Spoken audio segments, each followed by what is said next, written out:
6 things that scare me financially during retirement, financially only, and 4 things that are missing from this list that may be on your list. I'm going to talk about why I don't worry about those 4, and I'm going to tell you what I'm doing about the 6 things that cause me concern. So let's get into that. I'm 60 years old. Most of the audience here is 50 plus. We've seen a lot of trends, we've seen a lot of patterns, we've seen a lot of drama come and go. So, I try to look at things in perspective and as it relates to history, what can happen, not just false boogeymans that are out there, monsters, and what all the things that can potentially happen, but what's happened in history. How can I plan for that, and what are some of the things that are just concerns that I need to be cautious of. So again, these are just financial worries. So I'm not going to mention things like my health and longevity, quality of life, things like that. I tend to be an optimist and a strong believer of the power of the individual to adapt and make changes in their life based on challenges that they face. So that's kind of salted in here a little bit. So let's go to my list. These are the 6 things that cause me concern. Number 1 is inflation. If you want your plan to blow up and fail, put in 6% inflation as your number, and most plans can't survive that. Prices going up 6% every year for 35 years. Now, most likely the way inflation is going to hit my plan is, there'll be spikes up to 10%, but it'll come down to 2.5% and 3% most years and then spike up again.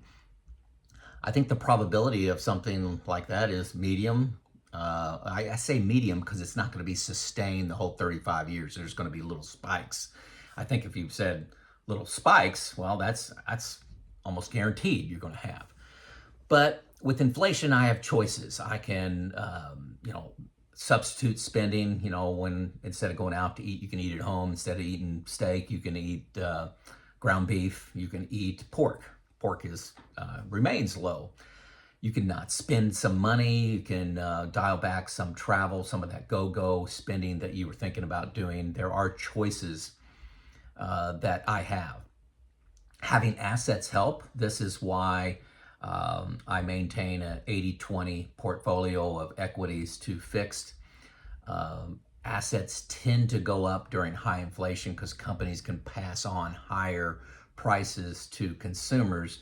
So a high equity portfolio is really one of the best things that you can do historically to combat inflation. Have assets, home values go up as another example.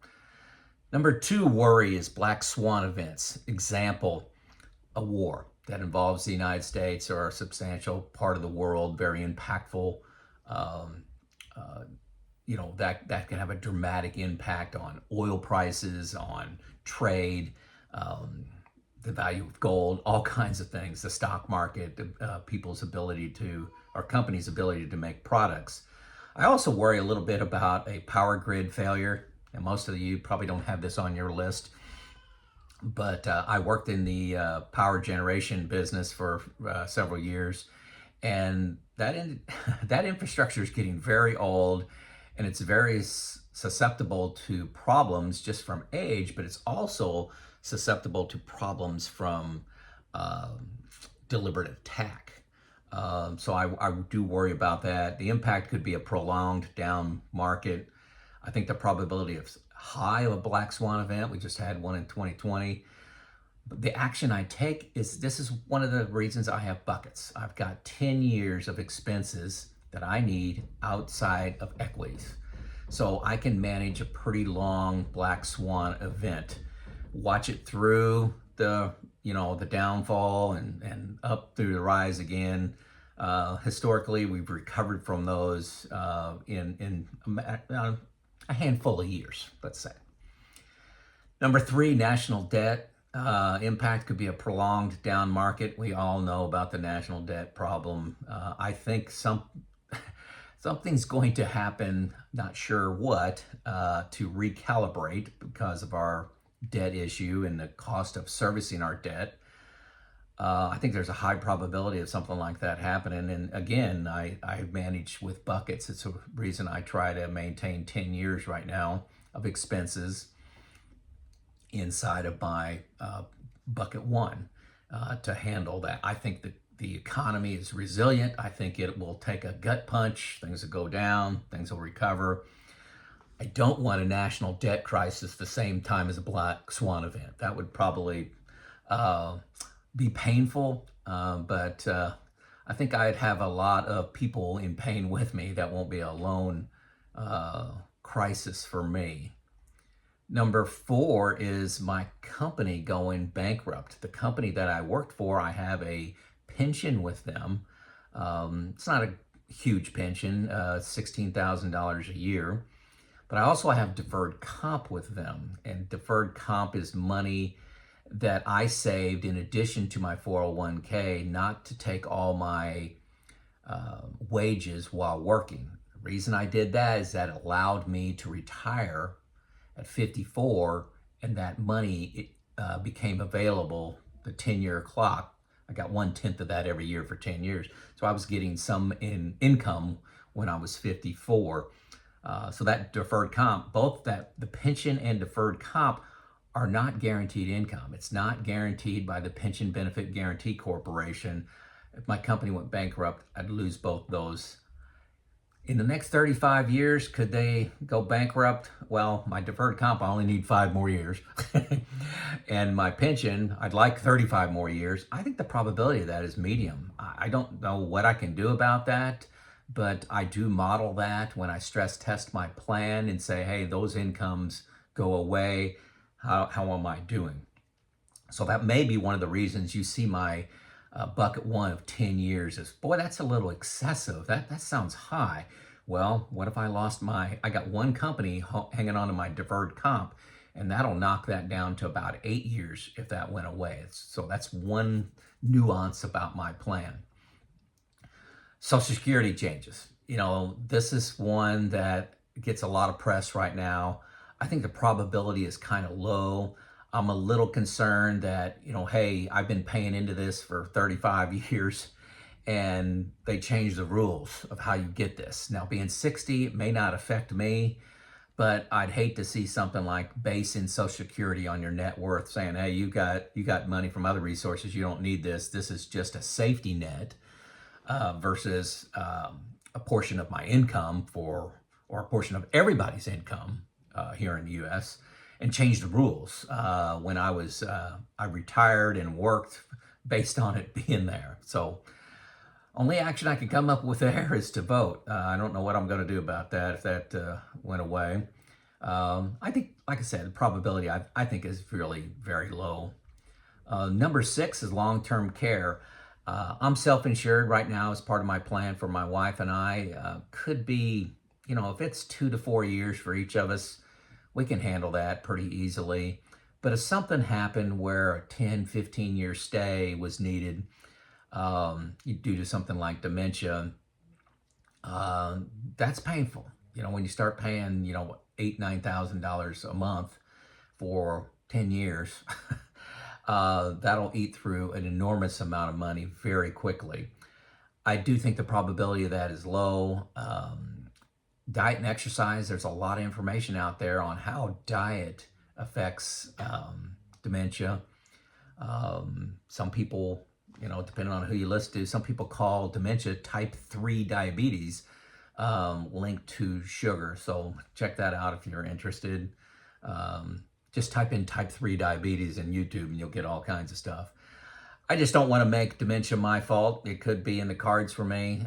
This is very meaningful to me. My mom is suffering from dementia and she is in a long-term care facility. So it's in my face daily of what could happen and the expenses associated with that. So those are my 6 things that I have concerns about. Now, what is missing from my list that may be on your list that you read a lot about? Number one, running out of money. Um, yeah, could happen, but it's much lower on the list for me. You know, one of the things I'm doing with Social Security is I'm delaying Social Security as long as possible so it continues to grow, 7 to 8% a year, adjusted for inflation. It's a huge benefit. I'm pushing that off as long as I can. I'm probably going to take that at least at age 69. That's where it mathematically makes sense to me, but could be 70. That is enough to live on. You know, not the epic retirement that I dreamed of, but it's kind of a stopgap plan um, for me. So that's one of the reasons I'm delaying Social Security. I think it makes sense for me anyway, but if my stocks don't return for the next 20 years, I still got my Social Security growing instead of taking that at 62.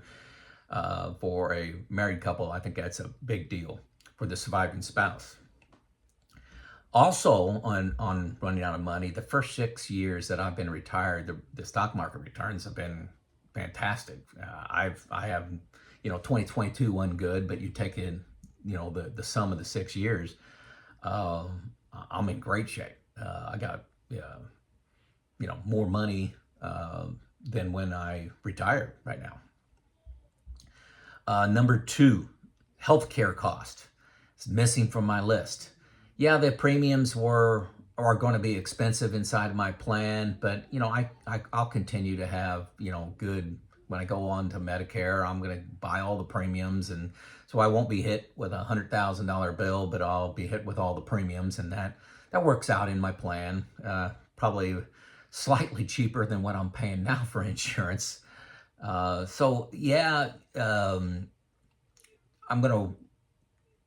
just don't worry about that. Just get good healthcare coverage and have that be part of your plan and move on. Number three, market volatility. Who knows what the future is going to bring, but if you look at history, the market goes up, the market goes down, the market recovers. I don't think it's going to return maybe 10 or 11% long term, but I think 8 or 9 is a reasonable number to put in for long term.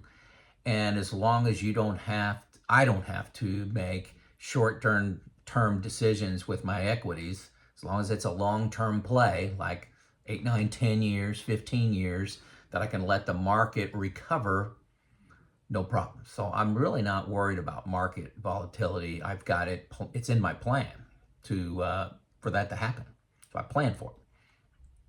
Number four is unforeseen expenses. Now, it's hard to plan for unforeseen expenses, right? But I am accruing $500 a month in my plan for, so $6,000 a year. Every year. That's a lot of unplanned expenses coming my way. Now, I do plan for like a new roof on the house and replacement cars and weddings, all the big stuff that tend to happen to people. But the unforeseen, I put in $500 a month. So, I think I got that covered. So I don't really worry about that. Maybe I'm naive. But those are 4 things I really don't worry about in my retirement because they're baked into the plan. And I feel pretty good about that plan. So did I miss your worry about retiring early, retiring at all? What is a worry that you have? Start a discussion in the comments. This is Joe out.